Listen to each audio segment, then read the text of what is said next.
यहाँ पर दिखाया जाता है कि टीचर बहुत ज़्यादा शॉक थे और वहाँ पर बैठे हुए थे। तभी दोनों टीचर आकर उसे समझाने लगे कि बॉडी सोल एक्सचेंज वाला कुछ भी नहीं होता है सर। वो फिर बोलते कि हाँ वही तो मैं समझ रही हूँ सर को, बट सर तो समझने ही नहीं वाले थे। वो फिर बोलते सोल तो एक्सचेंज हुए बट बॉडी का पावर तो एक ही लेवल का है ना, इसीलिए उसने कर पाया, नहीं तो नहीं कर पाया था। वो बोलते तुम तो पास हो गए, अब किरमा की बारी है। और बोलते किरमा को एक टफ सा क्वेश्चन बोलते बट वो बोलते कि तुम तो नहीं कर पाओगी ये। और मोशिन बहुत ही आसानी से इसका उत्तर दे देते हैं और बहुत ज़्यादा वाला हैरान हो जाते सब लोग। और वो किरमा तो इम्प्रेस होने लगता है कि मोशिन कितना ज़्यादा वाला टैलेंटेड है और इंटेलिजेंट है। और यहाँ पर वो बोलती कि तुम लोग मुझसे ट्रिक्स खेल रही हो, यही है ना, मुझे वो गलत साबित करना चाहते हो ना, बट ये नहीं होगा। और वो समझाने लगती कि नहीं सर ऐसा कुछ भी नहीं है। तो फिर वो बोलते कि कैसे तुम्हारा राइटिंग अलग कैसे हो। और फिर बोलते मैं पूर बैकग्राउंड से हूँ ना, इसलिए उसके उसके पास से पैसा लेकर मैंने शीट एक्सचेंज किया था इसीलिए। और फिर बोलती कि मुझे बेवकूफ़ मत बनाओ, मुझे पता है तुम लोगों का सोल एक्सचेंज हुआ है। और वो ऐसा अकेले अकेले बोलने लगता है, इतना ज़्यादा वाला बोलने लगती है कि मोशिंग किरमा और किरमा मोशिंग है। इसका ये वाला हरकत देखकर सब लोग सोचते हैं कि इसका मेंटल हेल्थ बिगड़ चुका है, डॉक्टर भी बोलते हैं।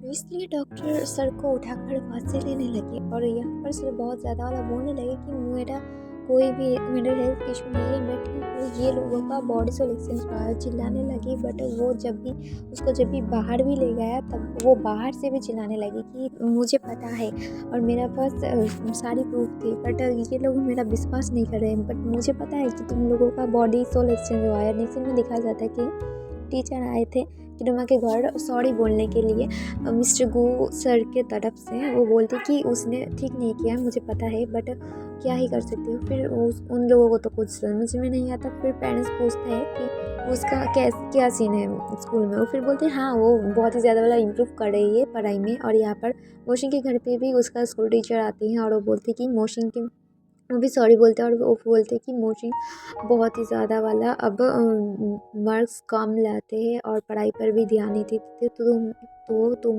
लोग प्लीज़ समझाना उसको। और वो चले जाते हैं वहाँ से। और फिर मोशिन उसको कॉल करके बोलता है कि टीचर चले गए हैं। और फिर बोलते कि ठीक है बट तुम क्या मुझसे प्लेग्राउंड में मिल सकते हो। फिर बोलते कि हाँ ठीक है। और वो बहुत ज़्यादा खुश हो जाती कि उसके ठीक है बोलने के लिए, इजाज़त के लिए। और वो ससुराल के वहाँ से जा रही है तभी उसके पापा उसको बुला लेते हैं कि मुझे तुमसे कुछ बात करनी है।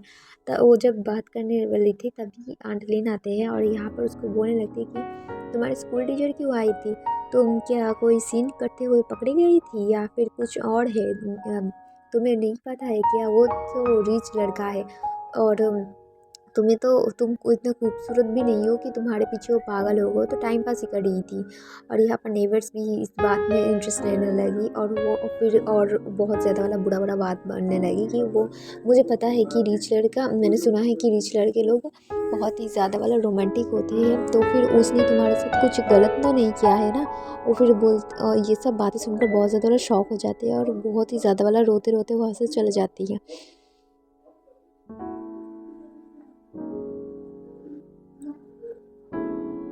वो इतना ज़्यादा इमोशनल हो गई थी, इसलिए आंटलिन को उसकी माँ बोलती कि तुम्हें क्या कुछ भी मालूम नहीं पड़ा है कि तुम क्या बोल रहे हो। और नेबर्स भी इस बात का उछालने लगती है और वो भी ये सब बातें बोलने लगती है। और मॉम भी उसको कुछ सुना के गुस्सा होकर वैसे चले जाते हैं मोशन के पीछे पीछे। और मोशन के पापा भी बोलते तुम्हें क्या बात करने की तमीज़ नहीं है, और वो भी गुस्सा होकर उससे चले जाता है। बट आंटलिन को तो कोई फ़र्क ही नहीं पड़ा था क्योंकि उसको लगता था कि वो जो बोला था बिल्कुल सही बोला था।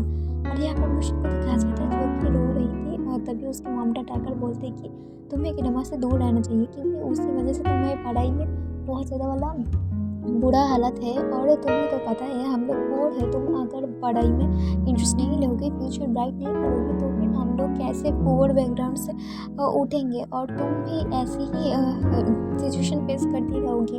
उसके अब वो मैं नहीं बोल रही हूँ कि ड्रामा अच्छा नहीं हो, अच्छा है, बट अब तुम्हारी एज नहीं है ये सब करने की। ड्रामा बोलती कि हाँ, मुझे बोलती कि हाँ मैं समझ गई, बट अब मुझे 2 मिनट के लिए अकेला छोड़ दो। और यहाँ पर दिखाया जाता है कि रमा जा रही थी मोशन से मिलने और उसके डैड बोलते कि मैं बिल्कुल भी परमिशन नहीं दूंगी कि इस उम्र में तुम उस लड़की से डेट करो, और वो बोलती है कि मैं डेट में नहीं करना चाह रही हूँ, मैं सिर्फ पढ़ाई करनी चाह रही हूँ, और वो चले जाते हैं। और यहाँ पर हीरोमा को इमोशन को दिखाया जाता है, जो कि बॉक्स में बहुत ज़्यादा वाला सामान भर रही थी हीरोमा की जो थी, और हीरोमा की वो लव लेटर भी यहाँ पर बुक रख रही थी, क्योंकि वो सब कुछ वहाँ पर देखकर सब ख़त्म करने लगी थी, चाह रही थी इसलिए, और वो चले जाते हैं। और यहाँ पर मोशन को देखकर हीरोमा बहुत ज़्यादा लोग खुश हो रहे थे, बट मोशन बिल्कुल भी खुश नहीं थे। और यहाँ पर दिखाया जाता है कि वो आते हैं और ये देने लगती है, और बहुत ही ज़्यादा वाला सैड सा माहौल हो जाता है, और यहीं पर ये एपिसोड 3 एंड हो जाता है। Like, comment, share, subscribe.